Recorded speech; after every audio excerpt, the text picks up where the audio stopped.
নমস্কার, সুপ্রভাত। সুপ্রভাত কারণ এটা হচ্ছে অন্য কথার সময়, প্রাণের কথা নয়। অন্য কথার সময় যখন অন্য কথা নিয়ে অনুষ্ঠান করি তখন অবশ্যই ভাবতে হবে যে কি কথা বলতে চলেছি। তো বলতে চলার বিষয়টা যদি বলি, অন্য কথার বিষয়টা হচ্ছে এরকম, এমন সমস্ত কথা যে কথাগুলো আমরা চারপাশে শুনি, বলি, কিন্তু আমরা বুঝতে পারি না। যাই হোক, শুরু হোক এইভাবে।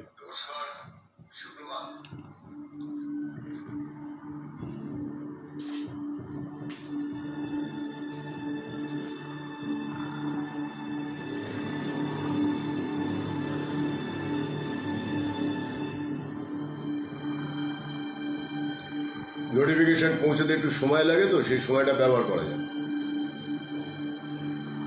তাছাড়া 11টা অনেকেই অভ্যস্ত নন সময়টার সঙ্গে, মাঝে মধ্যে অন্য কথাটা এইভাবে করতে হবে। সুমিতা, মুন, রবীন, প্রামাণিক, সুপ্রভাত রবীনবাবু, রঘুনাথবাবু, ধন্যবাদ। আর কে কে আছেন? নাম লিখলে বুঝতে পারা যাবে কে কে আছেন।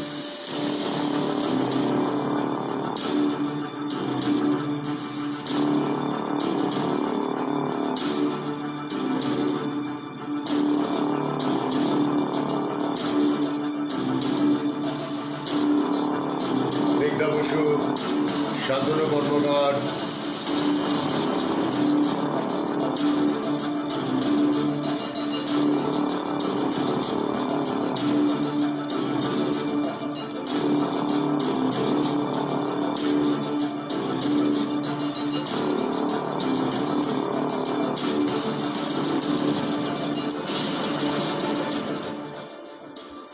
আচ্ছা বলুন তো, এই বাজনাটা কিসের অনুভূতি মনের মধ্যে নিয়ে আসে? বিপুল, সুসেন মিত্র, এই বাজনাটা কি অনুভূতি নিয়ে আসে মনের মধ্যে? আমি বলে দিতে পারি, খানিকটা হলেও সাসপেন্স।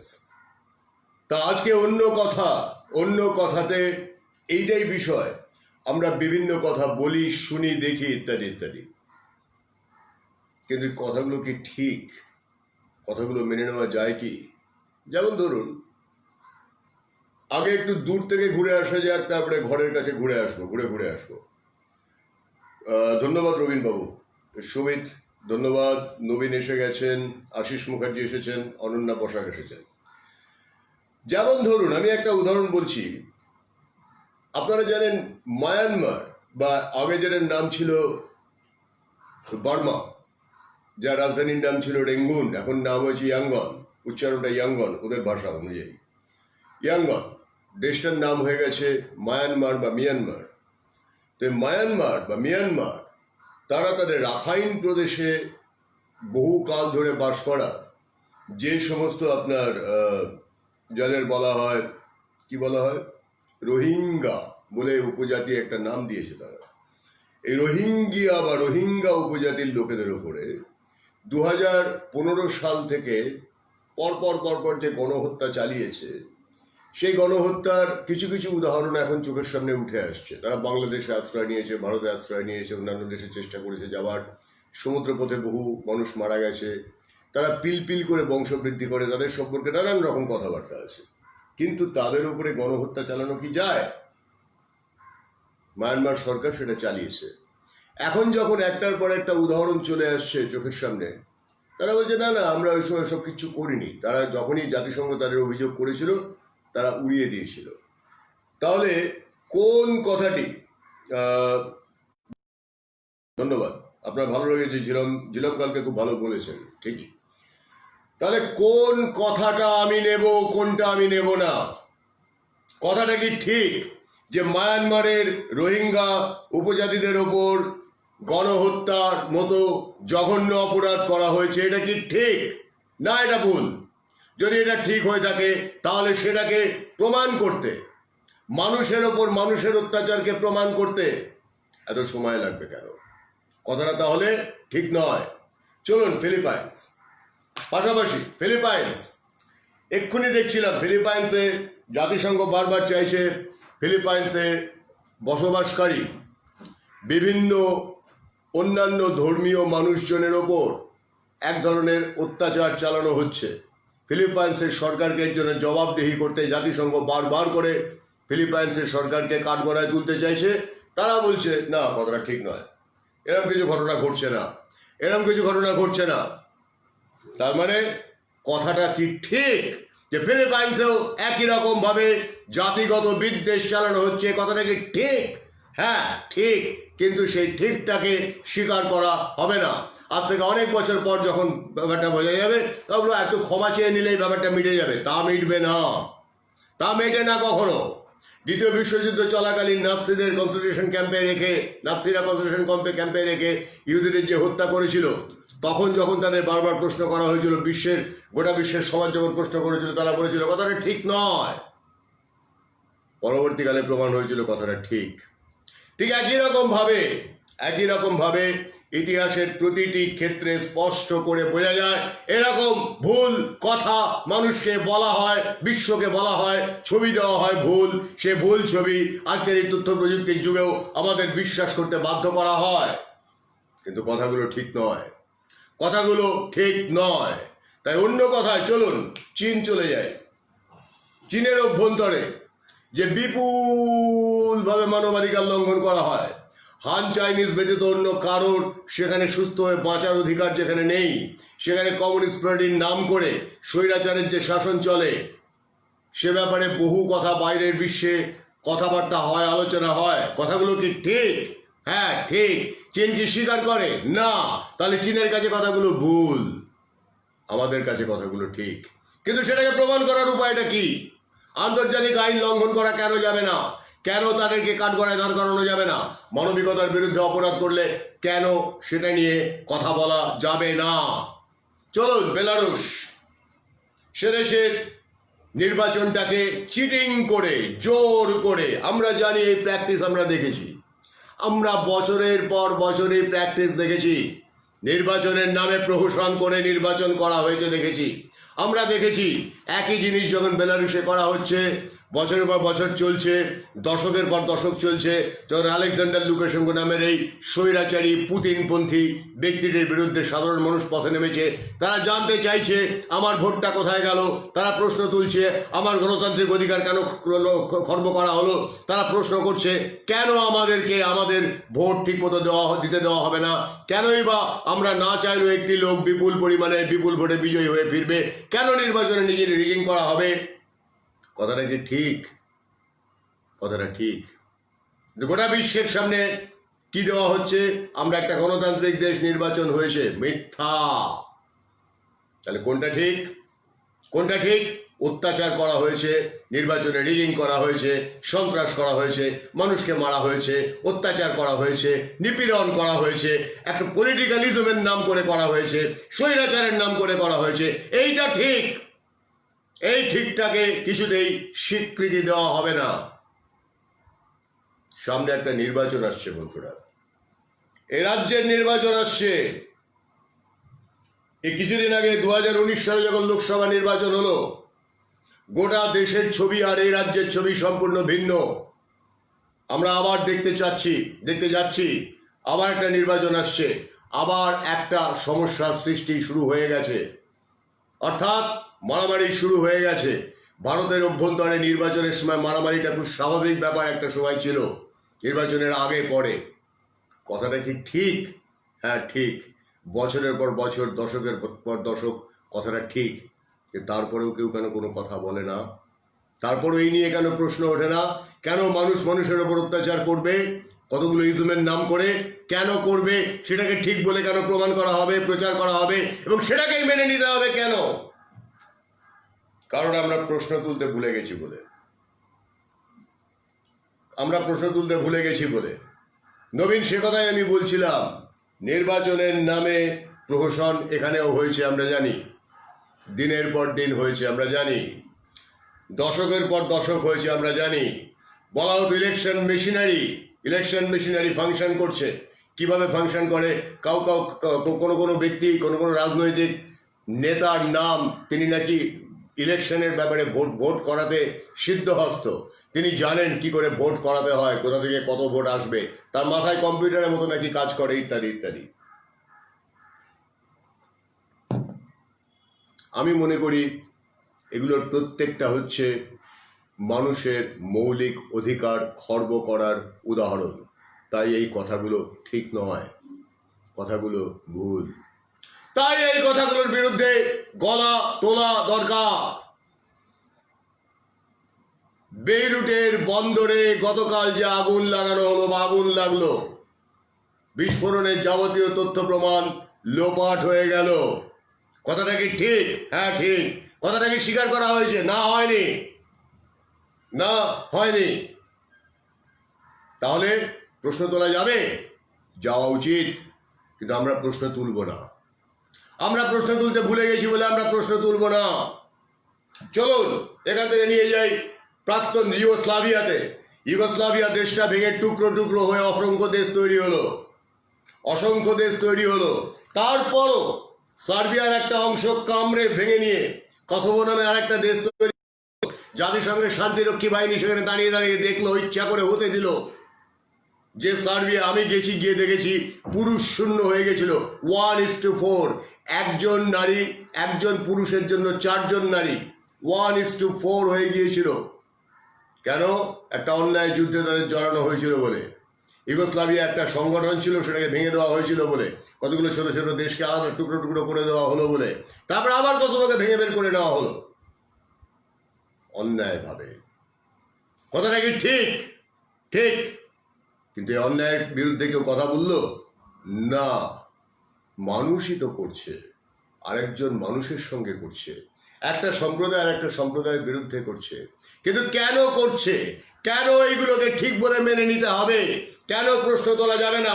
কেন মনুষ্যত্বকে বিক্রি করা হবে প্রতি ক্ষেত্রে রাজনীতির নাম করে, তথাকথিত ক্ষমতার নাম করে, তথাকথিত কতগুলো স্বৈরাচারের নাম করে, আর কিছু মিথ্যা ইজমের নাম করে, যে ইজম আসলে নরভোজী ইজম ছাড়া আর কিচ্ছু নয়। কথাটা কি ঠিক? হ্যাঁ, কথাটা ঠিক। কথাটা ঠিক। অনস্বীকার্য সত্য হচ্ছে কথাটা ঠিক যে আজকের 2020 সালে দাঁড়িয়েও আমরা মধ্যযুগের বর্বরতার কথা বলি, তার থেকেও অনেক বর্বরতা আমরা দেখি বা করি, দিনের পর দিন করি। হ্যাঁ, দেবপ্রসাদ লিখছেন ভোট কিভাবে হয় তার অভিজ্ঞতা আছে, কিন্তু মুখ খুলতে ভয় করে। কেন? দেবপ্রসাদ যে কথাটা লিখছেন সেটা কি ঠিক? ঠিক, কিন্তু ঠিকটা বলা যায় না। আমরা 2020 সালে আছি। আধুনিক পৃথিবীতে আমাদের বিরাট বিরাট অনেক বড় বড় আমাদের ওটাকে কি বলে অহংকার আছে। আমরা এই করেছি, ওই করেছি, মঙ্গল গ্রহে যাচ্ছি, চাঁদে যাচ্ছি, হ্যানা করছি, তেনা করছি, কিন্তু এখনো পর্যন্ত আমরা মানুষের মনুষ্যত্বের নিরাপত্তা সুনিশ্চিত করতে পারিনি, নারীর সম্মান সুনিশ্চিত করতে পারিনি। আমরা পৃথিবীর প্রত্যেকটা মানুষের মুখে অন্ন তুলে দেওয়ার নিরাপত্তা সুনিশ্চিত করতে পারিনি। আমরা প্রত্যেকের আশ্রয়ের নিরাপত্তা সুনিশ্চিত করতে পারিনি। আমরা এখনো পর্যন্ত নিজেরা আপ্রাণ চেষ্টা করেও, সারা জীবনের সঞ্চয় দিয়ে, উপার্জন দিয়ে একটা কিছু করার পরেও একদল মদখোর, দালাল, গুন্ডা, বদমাইশ এসে আমাকে আমার ঘর থেকে বের করে দিতে পারে। কথাটা কি ঠিক? হ্যাঁ ঠিক। শর্মিষ্ঠা কাউলের উদাহরণটা কদিন আগে আমরা দেখেছিলাম, এখানে আপনারা দেখেছিলেন, মনে করে দেখুন। তার বাবা 76 বছর বয়স, ভদ্রলোক কি করেছিলেন? নিজের বাড়ি বিক্রি করেছিলেন, তার কাছ থেকে টাকা চাইতে চলে এসেছিল তোলাবাজের দল। না দেওয়াতে হেনস্থা করা হয়েছিল, পুলিশ কোনো কেস নেয়নি। কথাটা কি ঠিক? হ্যাঁ ঠিক। হ্যাঁ ঠিক, কিন্তু প্রতিবাদ বলে কিছু হয় না, এটাও ঠিক। অর্থাৎ মনুষ্যত্ব বিক্রি করে দিয়েছি, এটাও ঠিক। অর্থাৎ আমরা ভাবি না এটা নিয়ে, এটাও ঠিক। এই ঠিকগুলোকে আমরা স্বীকার করতে চাই না। আমরা একটা সাজিয়ে গুছিয়ে একটা সংসার দেখাই, একটা সমাজ দেখাই, যে সমাজটা আসলে অন্তঃসার শূন্য, ফাঁপা, যেখানে মনুষ্যত্বের কোনো মূল্য নেই। এটাই ঠিক, এটাই ঠিক। এই ঠিকটাকে আমরা স্বীকার করি না, তো স্বীকার তো করি না। না অর্ণব, কখনো কখনো এটা হয়। মানুষ তো মনুষ্যত্বের এত অপমান দেখলে ভীষণ রাগ হয়, অসহায় ক্ষোভ হয়। কারণ দেখেছি বিশ্বের এতগুলো দেশে গিয়ে আমি দেখেছি সেখানে কোথাও মানুষকে এত ছোট করা হয় না, যা এই দক্ষিণ এশিয়াতে করা হয়, দক্ষিণ পূর্ব এশিয়াতে করা হয়। মানুষের এত মূল্যহীনতা কোথাও দেখিনি। অথচ বাইরে হুতমের একটা ভাষা ছিল জানেন, ওপরে কোঁচার পত্তন আর ভেতরে ছুঁচোর কেত্তন। আমাদের সভ্যতাটার দশা হয়েছে তাই, অন্তঃশ্বাস শূন্য, শিকড়বিহীন, নিজেদের অস্বীকার করার একটা সভ্যতা, যে সভ্যতা ওপরে কোঁচার পত্তন আর ভেতরে ছুঁচোর কেত্তন। কদিন পরে পুরো পুজো আসছে না, আবার নতুন জামা কাপড়, পোশাক আশাক, অমুক তমুক, সাজগোজ, রং ঢং ঢং ঢাং, অনেক কিছু হবে, অনেক কিছু হবে, আলোকসজ্জা হবে, মণ্ডপ সজ্জা হবে, প্রতিমা হাজার কি বলে কত লক্ষ টাকা দিয়ে যেন সোনার শাড়ি পরা প্রতিমা হবে, সোনার প্যান্ডেল হবে, হয়নি? আর তার পাশে কি থাকবে? শালপাতা চাটা বা ফেলে দেওয়া, ডাস্টবিনে ফেলে দেওয়া প্লেট চাটা বাচ্চাও থাকবে। কথাটা কি ঠিক? হ্যাঁ ঠিক। আমরা কিন্তু উৎসবে মেতে যেতে পারি, কোনো অসুবিধা নেই আমাদের। করোনা তো আমাদের, করোনার ভয় দূর হয়ে গেছে। কথাটা কি ঠিক? হ্যাঁ ঠিক। করোনার ভয় আমাদের দূর হয়ে গেছে, আমরা পাত্তা দিচ্ছি না, আমরা পাত্তা দিচ্ছি না। অঞ্জনবাবু একদম ঠিক। চেঁচাই চেঁচাই, কারণ ভেতর থেকে ব্যাপারটা বারবার বেরিয়ে আসতে চায়, বলতে চাই যে এগুলো দরকার, বলতে চাই যেগুলো ভুল হচ্ছে, বলতে চাই যে এগুলো আমাদের বারবার করে এই দিকে চোখে আঙুল, দাদার মতো চোখে আঙুল দিয়ে দেখানো দরকার যে এগুলো ভুল ভুল ভুল, এই রাজনীতি মানছি না, এই অসভ্যতা মানব না, এগুলো আমরা চাই না, আমরা মানুষের সমাজে মানুষের মতো বাঁচতে চাই। মনুষ্যত্বহীনতা সবসময় ঠিক নয়, কিন্তু সেটাকেই ঠিক বলে মেনে নিতে হচ্ছে, ঠিক বলে মেনে নিতে হচ্ছে। বম্বের দিকে তাকান না, একটা ছোট লোক নেতা, কদিন আগেই অর্ণবী লিখেছিল, যদি দুর্গাপুজো ঠিক মতো হতো তাহলে প্রত্যেকটা অসুরের মুখ ওই সঞ্জয় রাউতের মতো হতো। সে কি করলো? একজন অভিনেত্রীর বাড়ি, ও অফিস ভেঙে দিল, বাড়ি ভাঙার জন্য আদালতে ছুটলো, সবাই মিলে ছিচি ছিচি করছে, তার কিছু এসে যাচ্ছে না। কতটা কি ঠিক? হ্যাঁ ঠিক। কিন্তু এই নিয়ে কি হচ্ছে? লোকের সার্কাস দেখছে, মজা দেখছে। কি হয় দেখি, হ্যাঁ দেখি না কি হয়, জানিস তো এই হয়েছে, জানিস তো তাই হয়েছে। কথাটা কি ঠিক? হ্যাঁ ঠিক। আমরা কিছুতেই ভাবতে পারি না, আমরা কিছুতেই ভাবতে পারি না যে আমাদের একজোট হয়ে বলা দরকার যে না, এগুলো চলছে না, চলবে না, নেওয়া যাবে না। ফোন কাঁপছে তিলোত্তমা, মাফ করবেন, তাহলে কি ভলিউমটা কমিয়ে দেবো নিজের? ঠিক আছে, একটু কমিয়ে দিলাম। উত্তেজনা হলে ফোন কাঁপবে, কিছু করার নেই। দিনের পর দিন এগুলো দেখতে দেখতে বড্ড বিশ্রী লাগে। আবার চলুন, বলেছিলাম না পৃথিবীর যেখানেই তাকাবো সেখানেই একই ছবি দেখতে পাবো। চলুন, ওই জন্যই প্রকৃতির প্রতিশোধ নিচ্ছে আশিসবাবু, ওই জন্যই প্রকৃতি প্রতিশোধ নিচ্ছে, আরও নেবে। অনেকদিন পরে সয়াবিনের দুধ পাওয়া গেছে। আমি এমনি দুধ খেতে পারি না, সয়াবিনের দুধটা খাই, তো পাওয়া গেছে। প্রাণের কথায় নয়, এটা তাপসী দেবী, এটা কিন্তু অন্য কথার অনুষ্ঠান হচ্ছে, বেলা 11টায়, যে কারণে করছি। বলতে চাইছি, ডোনাল্ড ট্রাম্পকে নাকি নোবেল শান্তি পুরস্কারের জন্য মনোনীত করা হয়েছে। Very good, very good. আপনারা মনে করে দেখুন, একটা ঘটনা বলি আপনাদের। বারাক ওবামা 2008 সালে আমেরিকার প্রেসিডেন্ট হিসেবে নির্বাচনে জিতে শপথ গ্রহণ করেন। তার কয়েক মাসের মধ্যেই নোবেল কমিটি ঘোষণা করে সে বছরের নোবেল শান্তি পুরস্কার দেওয়া হবে বারাক ওবামাকে। ঠিক বলে মেনে নিতে হচ্ছে, তার কারণ সিস্টেম, রঘুনাথ বাবু। সিস্টেম বলে আর কতদিন চলবে? সিস্টেমের ভগ্ন দশা তো আমরা দেখতে পাচ্ছি গোটা পৃথিবী জুড়েই। সিস্টেমের কোনো ক্ষমতা নেই, সিস্টেমের কোনো ক্ষমতা নেই।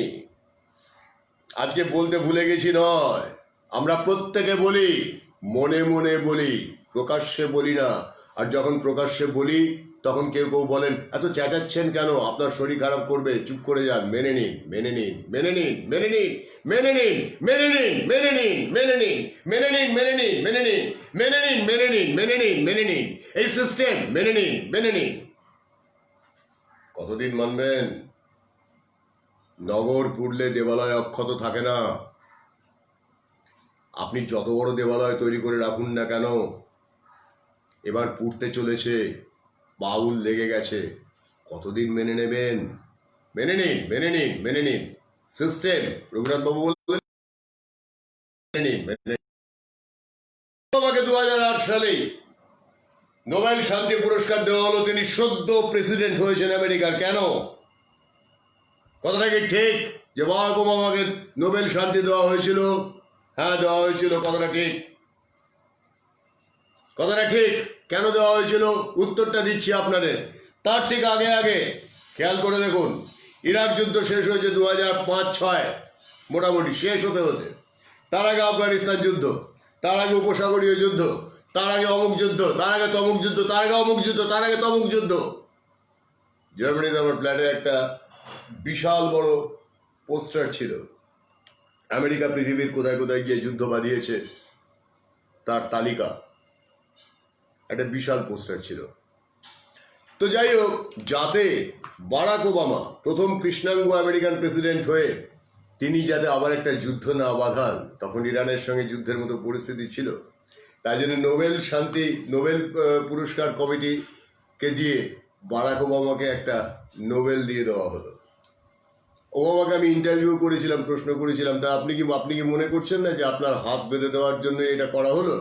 উনি বললেন যে একদম ঠিক, হাত বেঁধে দেওয়ার জন্যই শুধু নয়, এই নোবেল শান্তি পুরস্কার পাওয়ার পরে আমার টেনিওরে আমি আর কোনো যুদ্ধ বাঁধাতে যাতে না পারি সেটাই ভাবা হয়েছে। এবং ঠিকই ভাবা হয়েছে। আমি যুদ্ধবাজ লোক নই, তিনি যুদ্ধবাজ লোক ছিলেন না। তিনি আমেরিকার মানুষের স্বাস্থ্য পরিষেবার উন্নতির জন্য ওবামা কেয়ার চালু করার চেষ্টা করেছেন। হেলথ কেয়ার, ওবামা কেয়ার নামটা ওনার দেওয়ার পরিকল্পনা ছিল না, সেটা ছিল হচ্ছে তার দলের সমর্থকদের কাজ। ট্রাম্প প্রথমে এসেই যে কাজটা করলেন আমেরিকার ক্ষেত্রে, কথাটা কোনটা ঠিক জানেন? এবার শুনুন। আমার এক ইহুদি বান্ধবী কাটিয়া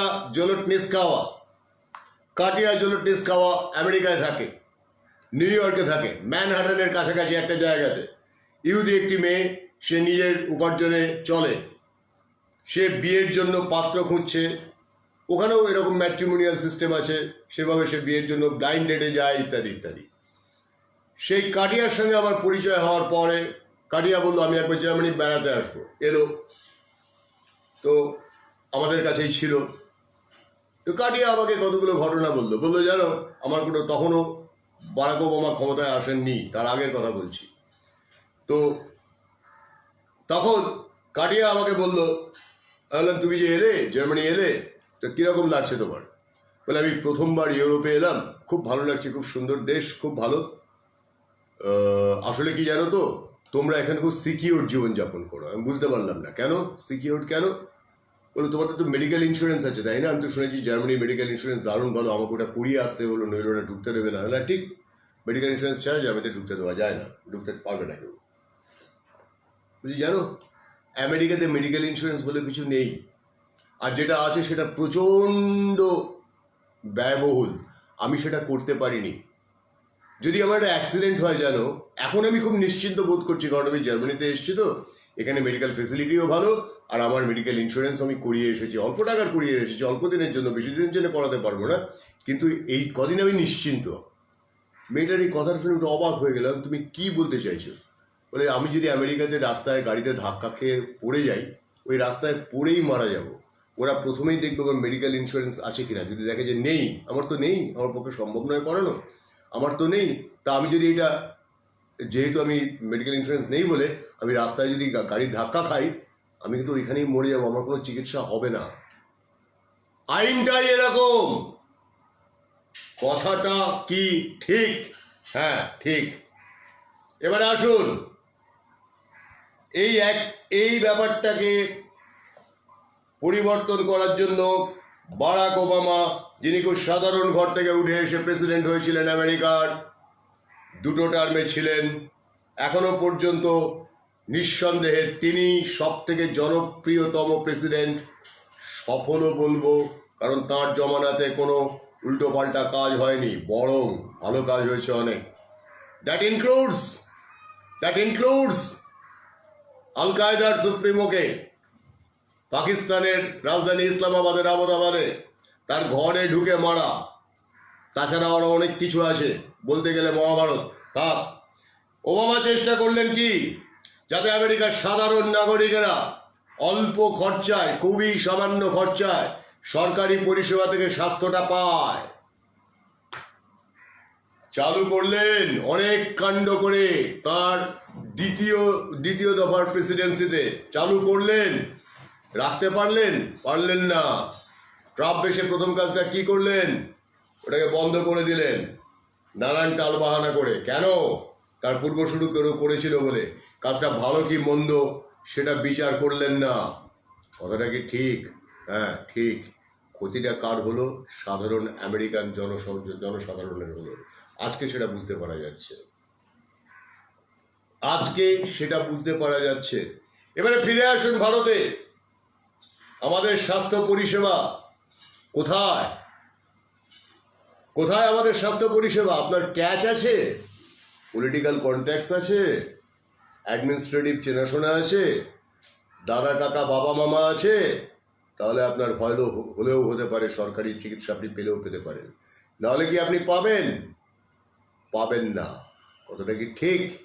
হ্যাঁ ঠিক। আর আপনার কি মেডিকেল ইন্স্যুরেন্স করার মতো ক্ষমতা আছে?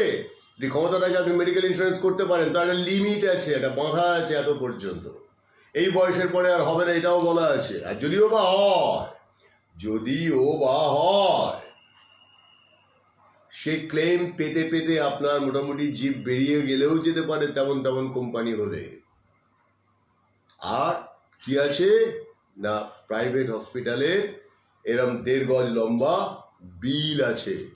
কথাটা কি ঠিক? হ্যাঁ ঠিক। এইসব আমরা জানি, নতুন কোনো তথ্য নয়। এই একই ছবি সর্বত্র, নতুন কোনো তথ্য নয়। মানুষের স্বাস্থ্য, মানুষের জীবন, মানুষের মৃত্যু, মানুষের সুস্থ থাকা, মানুষের শারীরিক কষ্ট, সব কিছু নিয়ে ব্যবসা করা দিব্যি অ্যালাউড। শুধু কথা বলা যায় না, এগুলো সব মেনে নিতে হয়। ঠিক, এটাই তো ঠিক, এটাই তো স্বাভাবিক।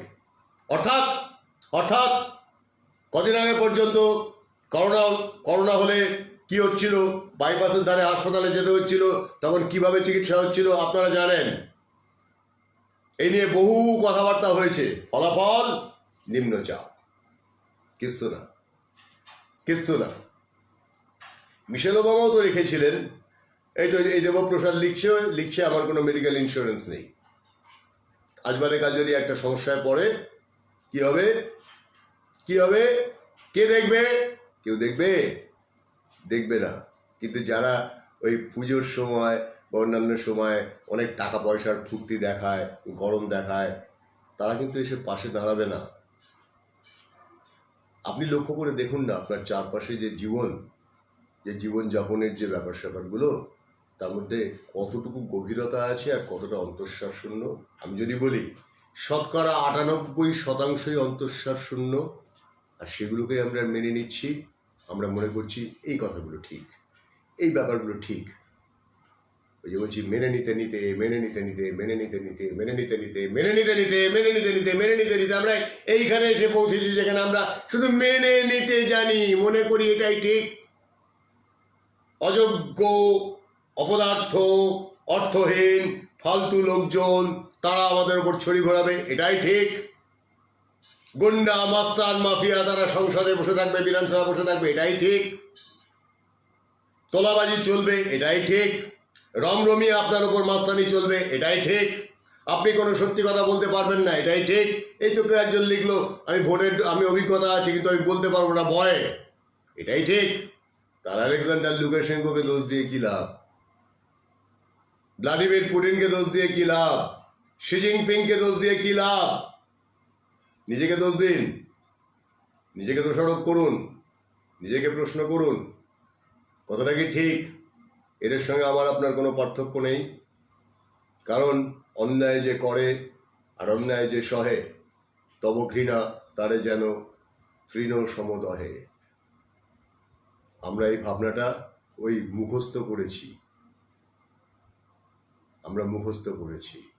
আমরা আজ পর্যন্ত কখনো সেটাকে ব্যবহারিক প্রয়োগ করিনি। আজকের দিনে বেঁচে থাকাটাই কঠিন, কিন্তু কারা বেঁচে আছে, কারা মনে করছে এখনো মাস্তানি করে বেঁচে থাকতে পারবে? তারাই, যারা আসলে সর্বাংশে ভুল, সর্বাংশে অন্যায়কারী। তাদেরকে আমরা মেনে নিয়েছি বলেই আমরা মনে করছি তাদের কথাটা ঠিক। আর মেনে নিতে আমরা মেনে নেওয়াটাকেই অভ্যাস করে ফেলেছি। কথাটা কি ঠিক? মাঝে মাঝে অন্য কথা এসে এই বিষয়গুলো একটু তুলব। কথাটা কি ঠিক জানতে চাইব। কথাটা কি ঠিক? কথাটা কি ঠিক? আমার তো ঠিক মনে হয় না।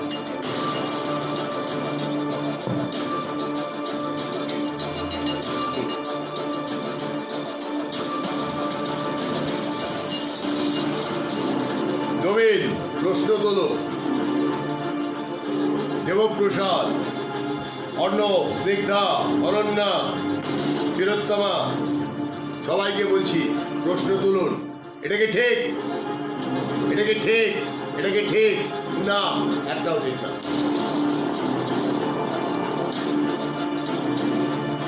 আমরা সবাই পিছিয়ে যাই অশান্তির ভয়ে। আলটিমেটলি কিন্তু অশান্তিটা আমাদেরই হয়, আমাদেরই হয়। আবার বলছি, নগর পড়লে দেবালয় অক্ষত থাকে না। কথাটা কি ঠিক? হ্যাঁ, এই কথাটা ঠিক। অন্যায় যে করে আর অন্যায় যে সহে, তব ঘৃণা তারা যেন তৃণসমদয়ে, এই কথাটা ঠিক, কিন্তু হয় না। ভালো থাকুন সকলে। রাত 8টায় দেখা হবে, মঙ্গল কথায় দেখা হবে। আজকে লকডাউন, আশা করি একটা অন্যরকম দিন কাটবে সকলেরই। আর লকডাউন তো মোটামুটি ফুরিয়ে এলো। এখন তো খবর একটাই, হয় রিয়া চক্রবর্তী আর নয় কঙ্গনা রানাওয়াত, ইত্যাদি ইত্যাদি। আর সব কিছু ভুল, সেগুলোর কোনো মূল্য নেই। আপনার আমার জীবন। আনন্দ, বিদায়।